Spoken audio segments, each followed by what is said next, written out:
Saludos Puerto Rico, bienvenidos al Pique de Falú, información útil para tu diario vivir a través de Tiva TV. Nuestro agradecimiento enorme por su compañía, por su sintonía y por dejarnos llegar hasta su hogar. En el día de hoy vamos a tener un programa sumamente interesante, señoras y señores, y no hay tiempo que perder. Vamos a comenzar de inmediato dándole la bienvenida al presidente de la Comisión de Hacienda de la Cámara de Representantes, el representante Rafael Tatito Hernández. Representante, saludos, bienvenido. Saludos, un placer como siempre compartir con usted y compartir la hora en esta nueva etapa en tu programa. Qué bueno tenerlo nuevamente por acá a Rafael Tatito Hernández, representante del Partido Popular Democrático. Y tengo al licenciado Alfredo Castellanos, colaborador del programa. Licenciado, bienvenido. Buenas noches representante, buenas noches al pueblo de Puerto Rico. Bueno, y voy a comenzar con Rafael Tatito Hernández. Tenemos tema hoy bueno, tema sabroso. Representante Rafael Tatito Hernández, 3 degradaciones del crédito del gobierno de Puerto Rico a chatarra. Ya todo el pueblo de Puerto Rico conoce eso. ¿Cuáles son las soluciones? ¿Cuál es el camino a seguir? ¿Cuáles son las propuestas para encaminar nuevamente a Puerto Rico hacia un mejor futuro y sacarlo de ese estatus que nos han dado de crédito chatarra? Bueno, yo creo que la gente conoce que nos degradaron, pero no sabe lo que causa la degradación. Y el problema que tiene esto es que mucha gente adjudicó como que esto ya ocurrió y se acabó. Qué bueno, qué chévere, ya podemos partir y podemos hacer otras cosas. No, primero hay que solucionar el problema del golpe, porque ya nos los dieron. Lo importante es cómo lo vamos a atender, que obviamente lo que quieres saber, pero primero tienes que entender que cambió completamente la cancha, cambió completamente lo que y estaba planificado hace una semana atrás. Relativamente tienes que hacerlo en unos 4 o 5 meses y evitando el efecto que va a tener esto en el efecto dominó que ya conocimos hoy, que se han degradado los activos, obviamente el crédito de los bancos locales, el efecto que eso va a tener en el crédito del consumo, en las líneas de crédito del desarrollo económico. Así que no importa lo que nosotros tengamos que hacer para balancear el presupuesto del país, echar el país para adelante, al final va a estar basado en cómo nosotros incentivamos o fomentamos el desarrollo económico para verdaderamente salir del problema. ¿Cuál es la etapa a corto plazo de los próximos 5 meses? Cortar grasa. Hay que cortar grasa, hay que ponernos, por primera vez, yo que soy demócrata, ponerme el sombrero de republicano, coger una cegueta bien amolada y empezar a cortar y a reestructurar todo el gobierno, porque no podemos continuar con los estilos del pasado, de financiar la ineficiencia, de continuar con el gasto desmedido y buscarle la equidad, obviamente, laboral, porque hay un montón de abusadores también allí. Siempre le llaman los amigos de la casa o los amigos los amigos del alma. La realidad es que tenemos uno ahí que son permanentes. Ni son amigos de la casa ni son amigos del alma. Han estado allí y es el gobierno permanente. Son los que siempre se benefician, que son los que acuerdan cosas que jamás nunca podían pagar, que nunca lo podrían recibir en el sector privado y que supuestamente están en unas corporaciones que son autónomas pero que dependen del Fondo General.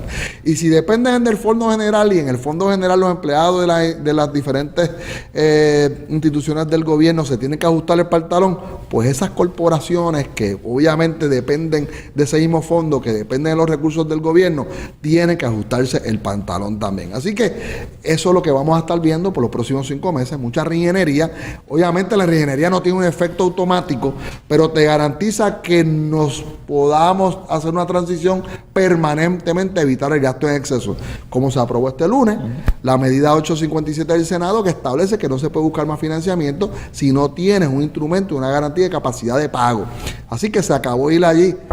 Desde casualidad, oye, a mitad de año me excedí por 15 millones, dame una lineita. En el Banco Gubernamental de Fomento. Para aclarar, claro, en el Banco Gubernamental de Fomento, que llegó a tener 5.7 billones de dólares, 5.700 millones de dólares en deuda sin repago que tenemos que entonces pagar por las contribuciones y con los recaudos, obviamente. Ese es el proyecto que también plantea que si el jefe de agencia de dependencia se excedió en la utilización de los fondos o fue a pedir un préstamo y no tenía el repago, de que también va a tener una responsabilidad ya personal. No solamente tiene él es funcionario, sino también lo tiene un funcionario del banco que le otorga el préstamo prestamos sin tener repago. Así que estaríamos dando un proceso ya en los tribunales, se convierte en un delito, y lo que estamos garantizando con esto es que la gente ve cuando los tocan a ellos, cuando son los chavos del otro, es un mamey. Yo que vengo de la banca, una de las cosas que siempre, cuando yo comencé los primeros años en la banca y estaba analizando préstamos,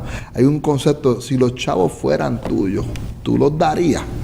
Si el dinero fuera de tu bolsillo, tú los darías.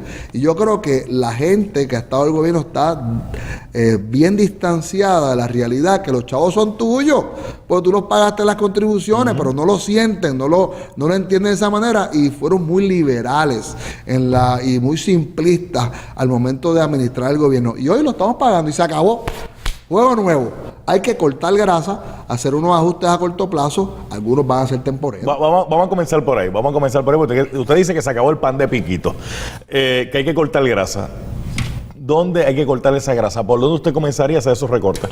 Bueno, hay que también ver los pasos que hemos haciendo hasta ahora. Obviamente el Ejecutivo ha ido por attrition. Cada vez que hay una persona se retira, pues ha congelado esas posiciones. Las ha hecho de una manera administrativa, o sea, no por legislación, sencillamente disciplina fiscal. Pues yo creo que hay que legislar esa disciplina. Hay que establecer un acuerdo donde establezca por legislación, y cada vez que una de esas posiciones no continúe en el gobierno, pues no se vuelvan a abrir. Lo segundo, hay que hacer un ajuste en nómina, hay que buscar equidad laboral. Tenemos un problema grande, específicamente en muchas posiciones, de gente que lleva 20, 25 años, es una secretaria de tercer nivel, o una persona que, ¿verdad? Aquí todo el mundo tiene derecho, ¿verdad? Tiene una persona que trabaja en mantenimiento, pero está sobre los $50,000. Y entonces tenemos esa misma posición en educación o en otra agencia cobrando por debajo de los 25. Pues si lo tienes, que Dios te lo bendiga. El día que tú te vayas, que te retires, tú te vas con tus 50,000, te los gozaste. Pero el que llega tiene que entrar con una escala salarial al mismo nivel de todas las agencias. O sea, tampoco podemos ser tan agresivos de quitarle lo que yo he adquirido, pero hay que establecer claro que esa posición lo que paga es pero mayormente eso ocurre, ese tipo de pagos así exorbitantes, en posiciones que uno se plantearía que en ningún otro lado ganarían esa cantidad de dinero. Por ejemplo, un fotógrafo ganándose $20,000 en una corporación, en la Corporación del Fondo del Seguro. $20,000 mensuales. Por eso, del Estado. Del Estado, $20,000. Buena aclaración, $20,000 mensuales. Es que esos son por convenios colectivos. Hay empleados de mantenimiento ganándose $15,000, $16,000 al mes. No, es que el convenio colectivo. Tenemos que también esos convenios colectivos hacer ajustes. Y entonces decía y planteaba yo, el patrón privado no le aumenta el sueldo a los empleados todos los años, no le aumenta los beneficios todos los años. Entonces aquí hubo una bayolla que en el gobierno, cada vez que un gobernador iba a presentar un mensaje de presupuesto, a alguien había que aumentarle el sueldo, a alguien había que darle beneficios, a algún convenio colectivo había que firmar. Si no era bueno. Sí. Si no, el mensaje no era bueno. Pero fíjate que muchos de estos convenios dicen que dependen de la salud fiscal.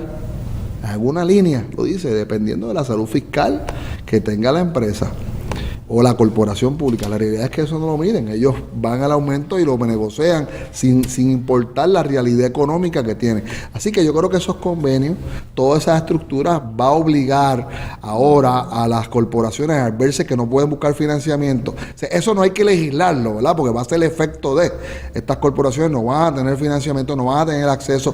Muchas de ellas trabajan por pareo del Fondo General, de fondos federales sujetos a un pareo de fondos obviamente locales. Cuando se vean que no tienen para cumplir con los compromisos, van a tener que sentarse a la mesa a renegociar, porque si no, pues relativamente van a cerrar.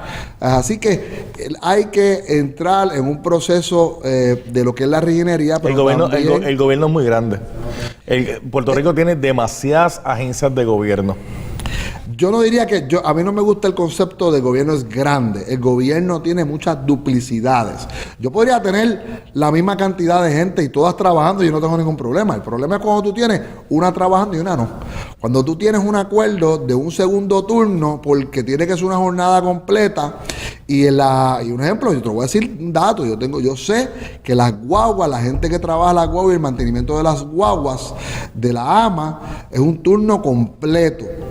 Pero las guaguas llegan a las 5, ¿verdad? Pues lo lógico debe ser que el turno comience a las 5. Pues no, el turno comienza a las 2 o a la 1 de la tarde. ¿Qué pasa desde las 2 hasta las 5? ¿Limpian algo? ¿Atienden el taller? No. Están leyendo periódicos y están velando y esperando porque llegue la guagua. Esas 3 horas, ¿quién la pagó? La pagó usted, la pagué yo, la pagó el pueblo de Puerto Rico por 3 horas sin ningún tipo de trabajo. Ese mismo convenio que dice que esa misma gente puede tener un incentivo por no faltar, siempre y cuando no falte más de una vez a la semana, por 52 semanas consecutivas. Oye, mi hermano, yo te voy a dar un incentivo a ti. Si tú faltaste 52 veces al año, en el sector privado te hubieran votado hace rato. Hace rato que te hubieran votado. Así que hay un sinnúmero de cosas que hay que repensar. Me gusta eso. Déjame hacer la pausa. Otra cosa que hay que repensar es la métrica de la efectividad en el gobierno. O la productividad, aunque el gobierno no produce nada. Bueno, sí produce dolores de cabeza. Eso es acá. Pero servicio, hay que verlo de la métrica del servicio. Por eso, la métrica del servicio. Porque mire, yo soy empleado público. Llego a las 8 de la mañana. Voy al ponchador, ponché.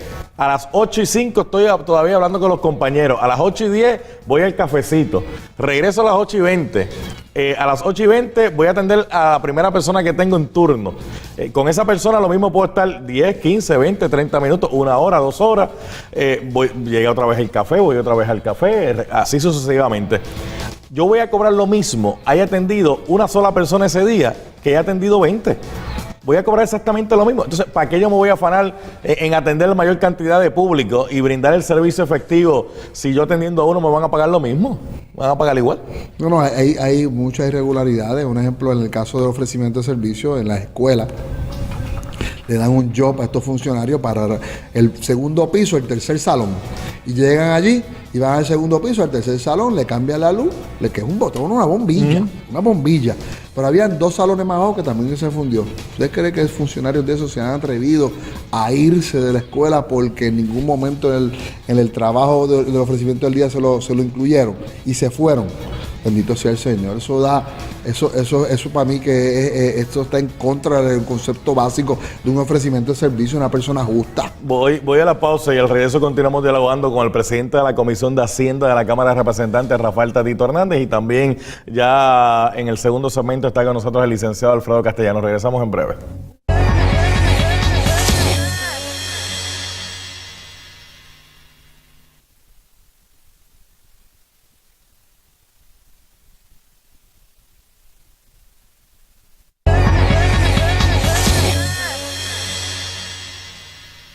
Con el representante Rafael Tatito Hernández en el Pique de Falú a través de Tiva TV. Presidente de la Comisión de Hacienda de la Cámara de Representantes, una emisión de bonos, $3,500. Plantean algunos sectores económicos de que eso sería una locura, que eso sería prácticamente tirar aún más al abismo la situación como Puerto Rico la está atravesando en cuanto a su economía. Porque 3.500 millones. Millones. ¿Por qué razón? Porque todavía están en el pensamiento de que no nos degradaron. Todavía están en el enfoque de lo que nosotros hacíamos antes, de lo que la gente está dispuesta a prestarle en Puerto Rico cuando era lo mejor de lo mejor, que estaban las inversiones en el 70% de todos los fondos mutuos de los Estados Unidos, donde todo el mundo tenía un chavito invertido en Puerto Rico. Eso era antes. Ahora, a mí si usted me dice a mí que usted consigue a alguien que nos preste a nosotros 3.500 millones par, y yo quiero explicar eso bien, que es una emisión de bonos par, es que usted va a ir al mercado a solicitar 3.500 millones y el mercado está dispuesto a darte esos mismos 3.500 millones. Yo se los arranco de la mano al momento. Eso no va a pasar.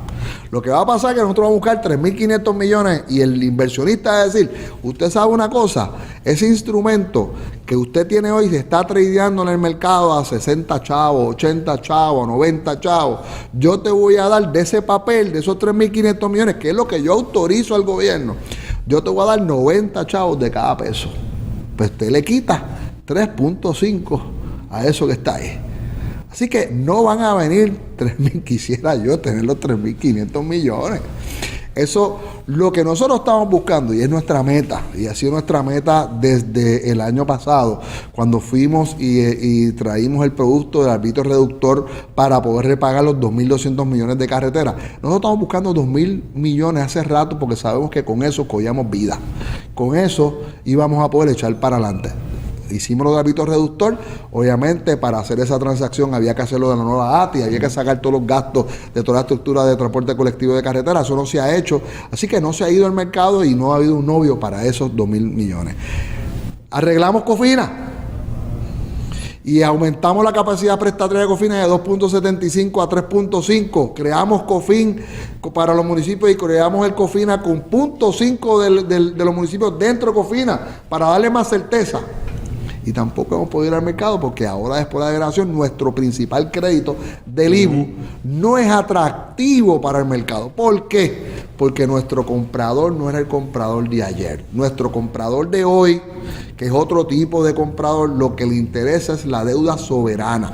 Lo que le interesa es las obligaciones generales. Son los que compran obligaciones generales de los países. ¿Por qué razón?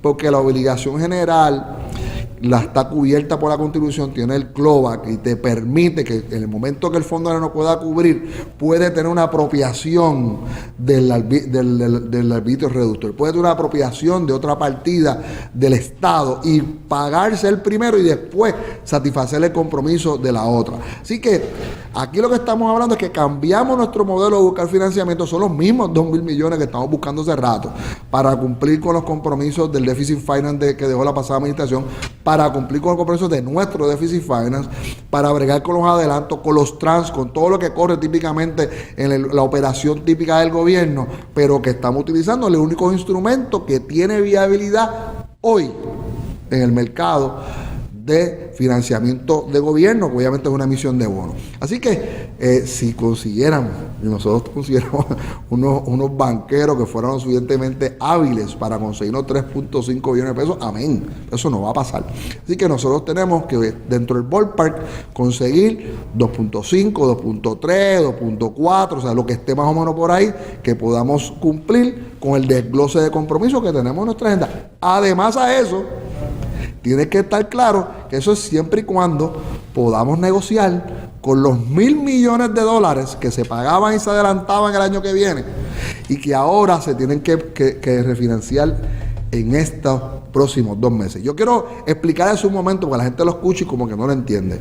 Cuando usted se va y tiene una situación de crédito, por lo que se fue a quiebra, y usted tiene un préstamo al 3,5 a 30 años, el banco no le toca la puerta. Porque usted tiene un papel y una transacción financiera de una transacción con un repago a 30 años y un interés fijo. Los préstamos comerciales, las transacciones se hacen con un repago a 30 y un balún a 7. Eso significa que a los 7 años usted tiene que renegociar lo que quede de la deuda. Así opera el gobierno. Ese 7 es el famoso vencimiento, tiene otro lenguaje, pero es lo mismo. Y el repago de la hipoteca se puede hacer a 30 o a 40 años. ¿Qué es lo que estamos diciendo?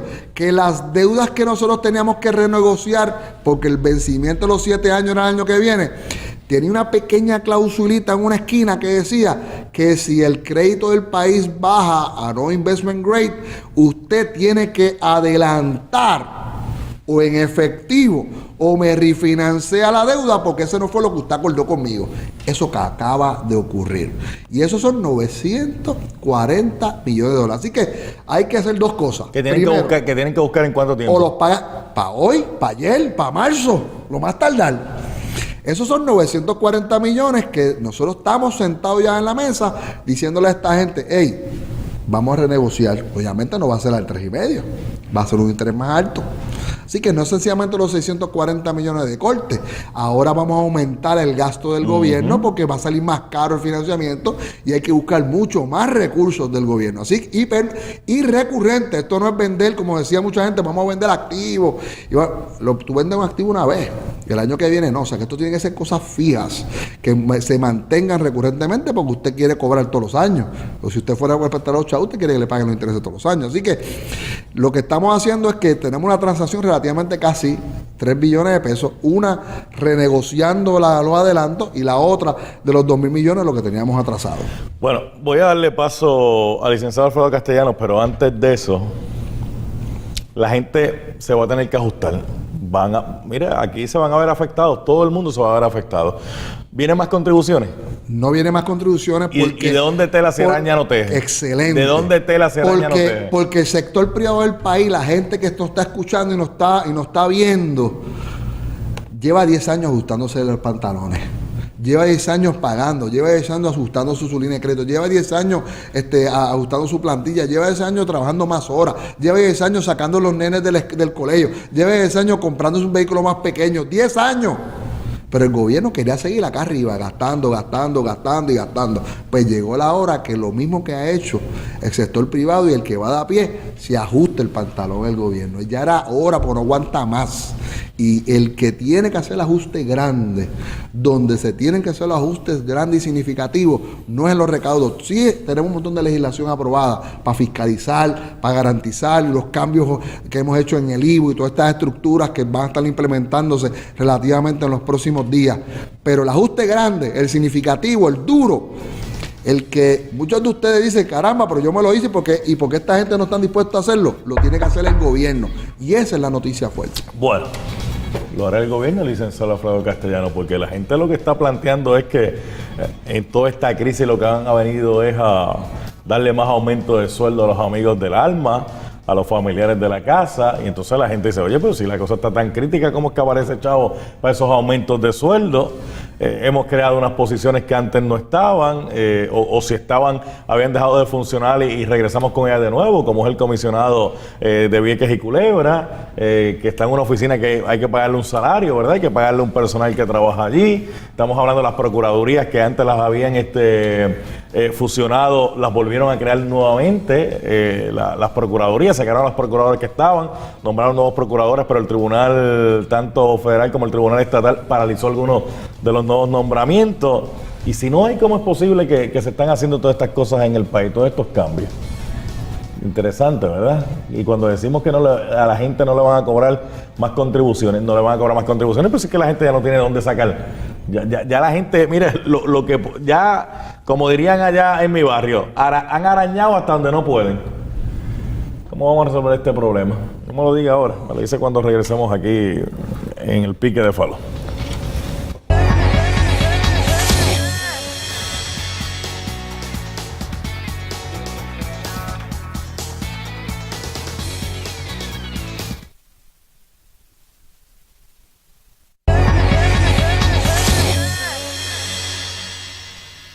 Estamos de regreso en el pique de Falo a través de Tiva TV, información útil para tu diario vivir. Hoy con nosotros el presidente de la Comisión de Hacienda de la Cámara de Representantes, el representante Rafael Tatito Hernández, a quien le agradecemos que nuevamente esté con nosotros. Antes de yo continuar con algunas otras preguntas, licenciado Alfredo Castellano, ¿algún comentario, algún planteamiento que quieras realizar sobre este tema del chatarrazo?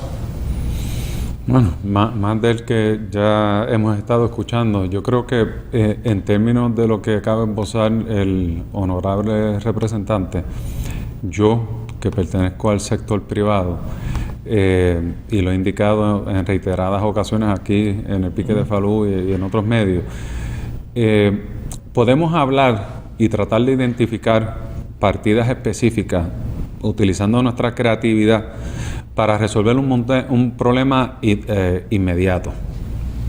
Y vamos a partir de la premisa que en su momento eso se va a lograr. Pero cuando estamos confrontando la realidad de un pueblo que lleva aproximadamente 9 años en contracción económica, quiere decir que no hemos estado consumiendo nuestras riquezas. En cualquier recesión, aún en la Gran Depresión, los avances y el mejoramiento de la economía dependió en gran medida, con la excepción de la Segunda Guerra Mundial y sus aportaciones a la industria de manufactura militar, al sector privado. Y aún así, ese era el sector privado. Entonces, para hablar con propiedad, como le vamos a exigir, y podemos estipular que se le va a exigir al pueblo de Puerto Rico grandes sacrificios, de la única manera que el ser humano recibe y acepta y asimila el proceso de sacrificios económicos es si se le brinda en la misma ocasión y oportunidad esperanza. Y las esperanzas no están en las medidas que va a estar tomando el gobierno es el problema. Si nosotros los puertorriqueños no empezamos a entender que el sector privado es el que va a fomentar y a causar el que Puerto Rico económicamente se transforme, pues no va a entender entonces las medidas que se van a tener que implantar simultáneamente con las partidas de ingresos que se tienen que generar para cumplir con las obligaciones del pueblo de Puerto Rico. Pero hay que tener claro de que el sector privado no solamente es nuestro, porque el problema no lo vamos a resolver con capital puertorriqueño. El que le diga a ustedes que los problemas de Puerto Rico lo vamos a resolver con capital de puertorriqueño les va a mentir y les está mintiendo.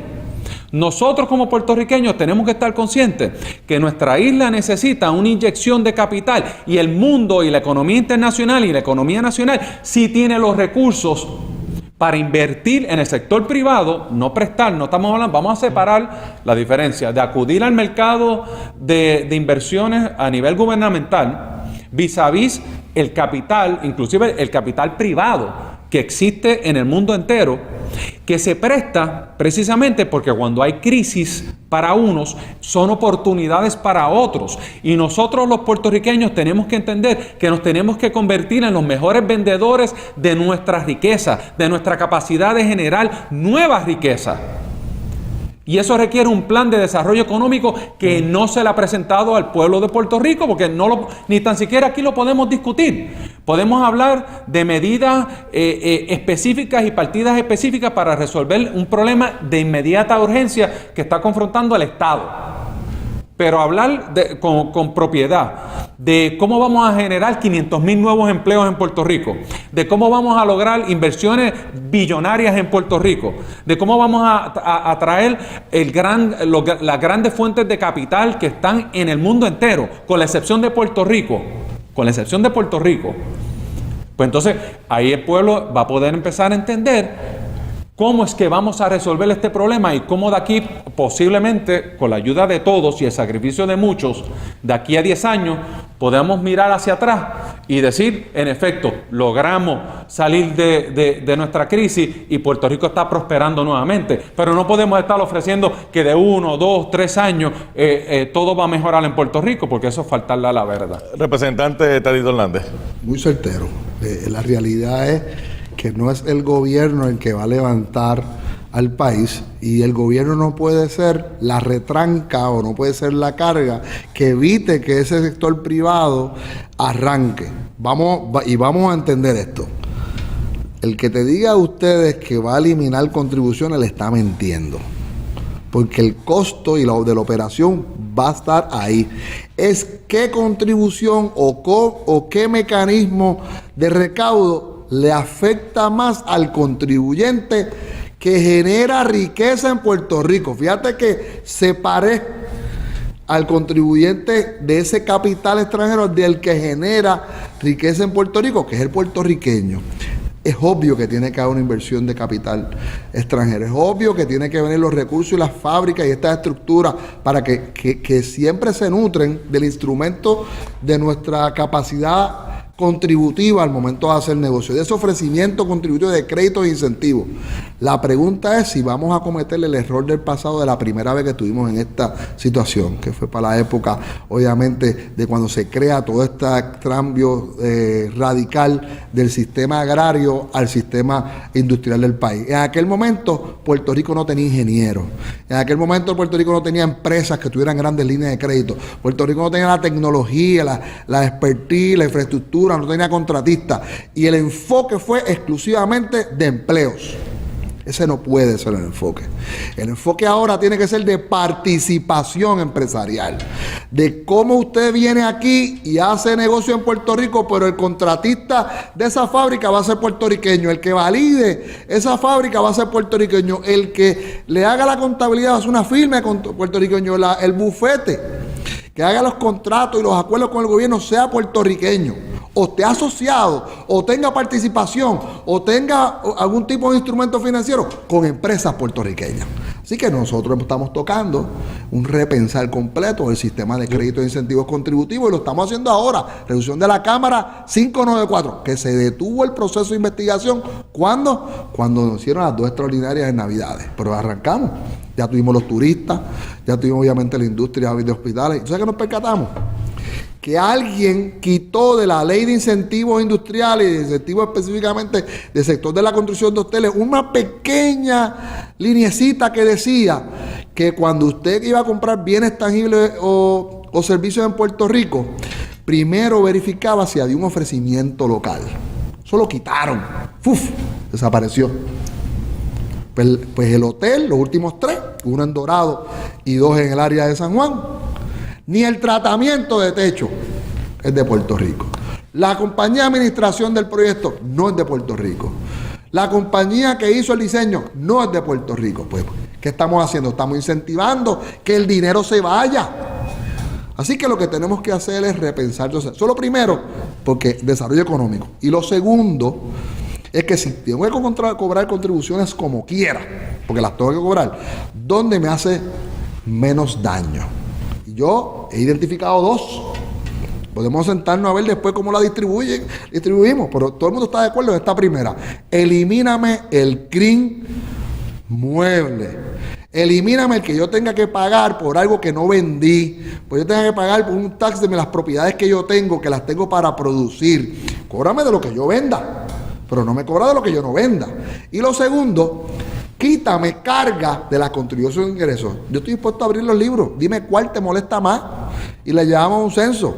Y entonces mitigamos ese CRIM mueble y esos 50, quizás 60 millones, 600 millones de contribución sobre ingresos de la contribución de los individuos y de las corporaciones.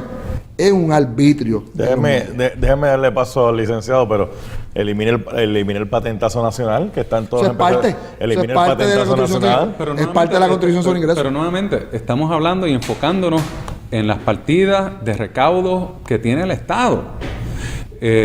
Yo con mucho respeto, representante, entiendo su visión, pero yo creo que vivimos en un mundo, el mundo por lo menos que yo he visto en los últimos 30 años, desde que estudié economía, es un mundo que se ha transformado completamente. Un mundo en donde el puertorriqueño del presente tiene que estar consciente que nosotros tenemos que estar receptivos a que los que vengan a invertir en Puerto Rico vengan de cualquier jurisdicción, después que no tengan vínculos con Al-Qaeda, no tengan vínculos con Hamas, no vamos a tener ningún problema. Pero el capital y la persona que venga a invertir en Puerto Rico tiene que estar consciente que el ambiente que se ha fomentado y se está propagando en nuestra jurisdicción es favorable y no es nacionalista. Porque eso es un problema, que hemos tenido históricamente todos los puertorriqueños. Déjame hacer la pausa, pero está interesante porque aquí vienen empresas del extranjero, ¿verdad? Para desarrollar aquí en la isla, además de todos los permisos que tienen que sacar, cuando ya tienen todos los permisos, prácticamente van a montar la operación. De momento a alguien se le ocurrió hacer una protesta, de momento a alguien se le ocurrió en el gobierno decir, mira, todavía falta este requisito, y la empresa ha invertido una cantidad de millones de dólares en la isla, y al último minuto le dicen, no, el proyecto no puede ir. Entonces, ¿qué mensaje le estamos enviando? Déjame hacer la pausa, lo cogemos cuando regresemos. Regresamos aquí en el Pique de Falú.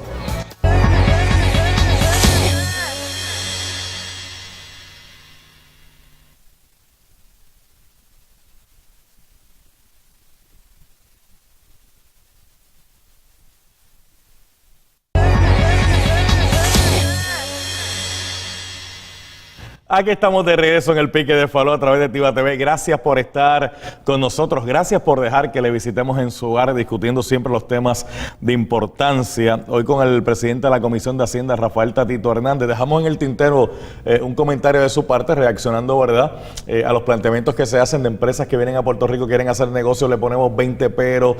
Cuando ya están aquí, han comenzado a invertir un dinero, aparecen las protestas, ya que tienen todo listo y dicen, pues mira, ya vamos a comenzar. El gobierno de momento le para la inversión y le dice, mira, ya ese proyecto no puede ir. Entonces, los chavos los perdieron. Y eso a nivel mundial, otros inversionistas lo ven y dicen, mira, si no hay estabilidad allí, después que uno tiene toda la permisología, de momento le paralizan a uno el proyecto. Yo no voy a invertir dinero donde lo voy a perder. Pero less is more. Y lo otro bien importante es que ese inversionista tomó café con el otro inversionista. No, completamente.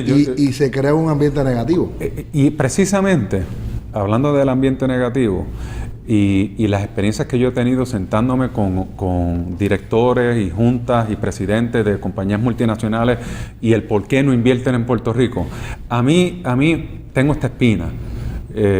porque como ciudadano me molesta escuchar personas que yo conozco, algunas de ellas las respeto en el plano personal y profesional, articular de que ya el gobierno estaba listo para recibir el impacto de la degradación y que el gobierno no tuviese establecido y definido un plan para el manejo de crisis en la percepción de nuestra economía fuera de Puerto Rico. En este mismo momento, mientras nosotros estamos aquí confrontando, no la estamos perdiendo. Y si ya teníamos el tiempo, el decir en Nueva York, en Times Square, en el New York Times, en el London Times, en el Los Angeles Times, en el Dallas Morning News, que Puerto Rico is open for business, Puerto Rico no ha cerrado. Puerto Rico va a transformarse y Puerto Rico va a ofrecer las oportunidades necesarias y los incentivos necesarios para que nuevamente se convierta en un destino atractivo para las grandes compañías que nos han abandonado. Y hay que seducir y hay que enamorar. Pero hay que tener disciplina. Completamente. Y visión. Y visión. Y un mensaje que choque y tenga eco. Nosotros, no te puedo negar que el presidente de la Cámara está a otro nivel. Una experiencia de gobierno. Jaime Perelló ha estado en otras administraciones dentro de estructuras dentro del gobierno y siempre nos sentamos con los compañeros. Oye, miren lo que ustedes digan. Pues usted dice algo hoy o radico en una medida que tenga algún tipo de en estos momentos de incertidumbre y sale mañana en Bloomberg en cualquier otro sitio, entonces hay que salir a explicar y vamos a la defensiva. La realidad es que cada vez que yo soy bien mesurado en mis expresiones, hay que estar claro de lo que uno va a decir, y la realidad es que nosotros no somos el ombligo del mundo.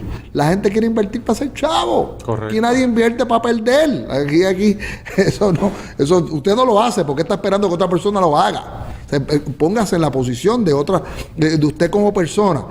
Y aquí tenemos dos competidores grandes en nuestro hemisferio. Tenemos a Panamá haciendo billetes. Tú llegas allí y hay 20 y pico mil grúas levantadas. Las de nosotros están en los matojales cogiendo moho, tiradas. Y tenemos a Santo Domingo a 300,000 millas por hora. Pero los dos tienen modelos diferentes. Santo Domingo tomó esa línea liberal de hazlo todo y después reporte y pásale el trascabeto y llévate los coquíes. En el caso de Panamá, tomó ese enfoque más nacional de que sí, invierta aquí, yo soy bien liberal, pero siempre y cuando ese negocio esté en las manos de panameños. A mí me gusta más el del área de Panamá. Yo estoy en la de viene, invierte aquí, vamos a hacer negocio siempre y cuando nosotros tengamos algún tipo de participación que sea fair para ti, que tú sigas haciendo negocio, pero nosotros también, oye, cojamos un poquito. Representante, si me permite, porque los otros días que no me puedo quitar el sombrero de abogado y de abogado constitucionalista. Tenemos que estar bien conscientes. Digo, si usted se quiere autoincriminar en el programa, es su derecho. No, pero es que tenemos que también reconocer que nuestra jurisdicción tiene unas limitaciones en lo que podemos y no podemos hacer en términos de barreras de entrada en nuestro comercio, porque pertenecemos a una realidad constitucional, no a dos. Y lo que muy bien puede realizar Panamá, que inclusive he escuchado a Heidi Calero hablar de sustitución de importación, cuando cualquier economista y jurista sabe que eso es inconstitucional. Nosotros no podemos y no tenemos el poder de poner barreras para proteger el mercado, inclusive ni tan siquiera tenemos el tiempo hoy de explicar las consecuencias nefastas que eso podría tener sobre el consumidor puertorriqueño. No obstante, en el mundo en que vivimos, desde China hasta en el Suráfrica, en el Medio Oriente, en las Américas y en Estados Unidos, las quiebras no asustan ya. Los problemas fiscales se observan y se contemplan, pero son oportunidades también. Por ejemplo, me explico. Ya Puerto Rico, la construcción básicamente lleva una década paralizada. Las grúas de construcción las removieron, están fuera de Puerto Rico. ¿Qué tenemos que nosotros hacer? Primero, tenemos que vender el inventario existente de bienes raíces que existe en Puerto Rico. Y nosotros tenemos las herramientas y las facultades dentro de nuestro gobierno. Pasamos la legislación, la 233, muy buena. Nosotros relativamente le dimos un overhaul completo a esa legislación y tiene el lenguaje. Hay que empezar a venderla. Hay que venderla. Hay que empezar a venderla. O sea, yo creo que tenemos los instrumentos, pero no estamos vendiendo. Eso lo certifico, no estamos vendiendo. Pero hay un detalle bien importante. No hay un mensaje planificado de todo lo que tú tienes. If you don't show it, you don't sell it. No, y el problema es que no estamos vendiendo las oportunidades. Correcto. No las tenemos legisladas. La gente me pregunta, mira, pero es que ya yo lo legislé. Pero es que ya yo lo legislé. Y la gente ya abandonó, Puerto Rico ya no es el destino en donde los inversionistas están pensando si invierten o no invierten en esta jurisdicción, precisamente también por los cambios que han ocurrido con Panamá, República Dominicana, Colombia, que es parte ahora del Tratado de Libre de Comercio con los Estados Unidos. El mundo cambió. Y la retórica y los mensajes y los argumentos que utilizábamos hace 20, 30 años de cómo desarrollar nuestra economía no funcionan. Pero hay una realidad. Hace 20, 30, 40 años atrás, cuando estaba Luis Muñoz Marín, todo el mundo sabía la capacidad que tenía Luis Muñoz Marín y le decía a la gente: no me escuche cuando yo estoy en la tarima. Separa la tarima de político cuando tú te sientas a tomarte el café conmigo a hacer negocio. El internet no te permite hacer eso. Y hay una mezcla de lo que es el discurso político para la masa, de lo que es el momento de hacer negocios del gobierno y de tú hacer cosas que ya van más frente a lo que es business as usual del gobierno. Y hay una percepción allá afuera que es lo mismo y no es lo mismo. Mire, le voy a dar una idea, representante. Uno de los problemas más grandes que está confrontando la mayoría de nuestros conciudadanos en los 50 estados de la Unión es que el sueño americano de tener su propiedad y terminar y morir en la misma ya ha cambiado. ¿Por qué? Por los property taxes y las contribuciones que se pagan sobre la propiedad en la mayoría de los estados. Nosotros nos podríamos convertir en una de las jurisdicciones en donde le garanticemos, inclusive si es necesario enmendar la Constitución, de ponerle un límite a lo que el Estado va a poder recaudar como consecuencia del impacto de una contribución sobre la propiedad. ¿Por qué? Porque estamos hablando de 300, 400 millones de ciudadanos con recursos, con capital, con acceso a financiamiento, que están buscando en dónde es que me voy a retirar, en dónde voy a terminar mi vida.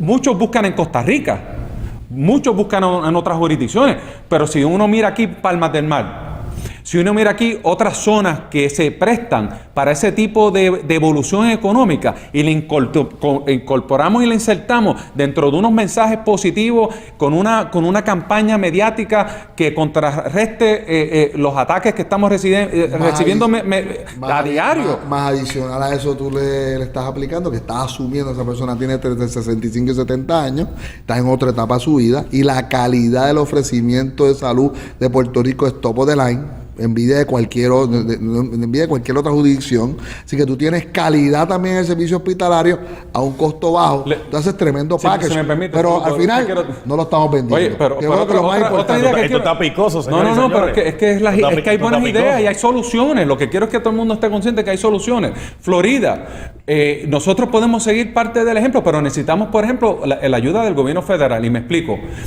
El gobierno federal tiene programas específicamente diseñados para darle un incentivo a los extranjeros a conseguir sus visas en los Estados Unidos. Uno de los requisitos exige inversión en bienes inmuebles. Como nosotros, que lo más que nos sobra en el presente y en términos de pies cuadrados de construcción es la jurisdicción de más bajo costo de bienes inmuebles en todos los Estados Unidos con vista al mar.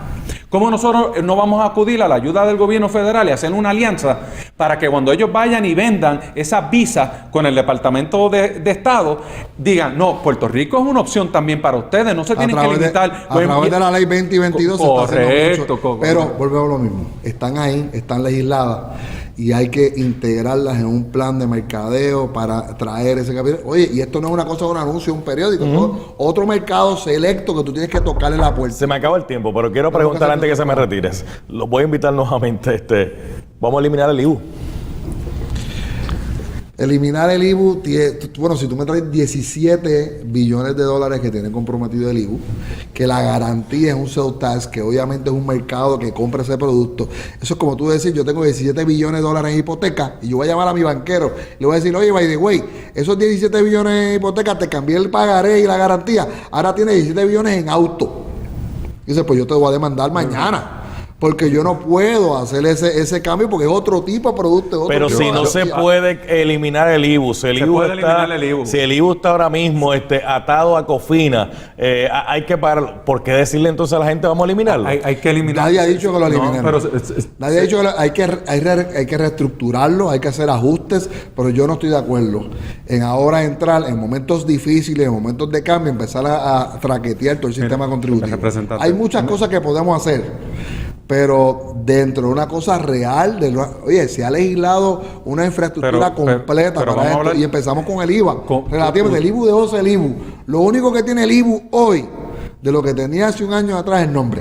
Ahora relativamente cambiado por completo. Sí, pero partiendo de su experiencia como banquero, y es algo que yo creo que también el pueblo está deseoso de escuchar, y yo por lo menos en mis ecuaciones afirmo, si usted tiene una persona que está en una crisis económica y acude a usted a buscar algún tipo de refinanciamiento o algún tipo de financiamiento, de las cosas que uno va a analizar es si la persona tiene pasivos que no le están produciendo ingresos y la persona puede salir de esos pasivos. ¿Cuál va a ser la recomendación de un banquero? Dispone de ellos. Dispone de los pasivos. ¿Cuántos pasivos tiene el gobierno de Puerto Rico en el presente que le están costando dinero al pueblo de Puerto Rico y no producen un centavo de beneficio para el pueblo? ¿Cuánto? Mucho. Mucho. Y en diferentes etapas y en diferentes segmentos. Así que eso hay que voy a decir algo. Parte de lo que tenemos que... Se me acabó el tiempo. Y antes que el señor director me degrade el programa, que eso yo no lo voy a permitir. Y porque ahora la palabra de moda es degradación, triste y lamentablemente.